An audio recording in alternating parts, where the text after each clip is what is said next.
आज 1 फरवरी सुबह नाकाबंदी गोवंडी पुलिस स्टेशन के तरफ से लगाई गई थी। इस नाकाबंदी में 2 सस्पिशियस व्हीकल जो ट्रक्स थे वो मिले। उन व्हीकल का चेकिंग करने के बाद में वहां पे गुटखा मिला। इस सिलसिले में हमने 2 एक्यूज को अरेस्ट किया है।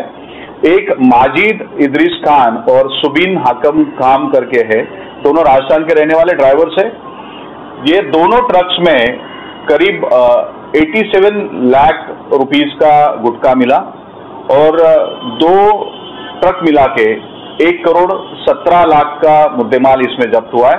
गोवंडी पुलिस स्टेशन में ऑफेंस रजिस्टर हुआ है और आगे की तफ्तीश जारी है। ये माल कहाँ से कहाँ जा रहा था? ये माल कहाँ चल रहा है?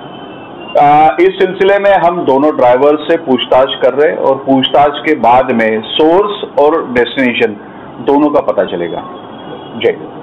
1 फरवरी रोजी सकाळच्या नाकाबंदीमध्ये चेकिंग दरम्यान 2 संशयास्पद ट्रक मिळून आले होते। या ट्रकची आम्ही चेकिंग केली असता त्यामध्ये प्रतिबंधित गुटखा मिळून आला। यात आम्ही 2 ट्रक ड्रायव्हर, 2 ट्रक आणि प्रतिबंधित गुटखा असा टोटल 1 करोड 17 लाखाचा मुद्देमाल जप्त केलाय। त्यामध्ये 87 लाख हे गुटख्याची व्हॅल्यू आहे। यात 2 जे आरोपी आहेत, माजिद इद्रिस खान आणि सुबिन हाकम खान, हे दोघेही राजस्थान मधले आहेत, ट्रक ड्रायव्हर आहेत। यांना मी अरेस्ट केलेला आहे। पुढील चौकशी गोवंडी पोलीस स्टेशन तर्फे करण्यात येत आहे। जय।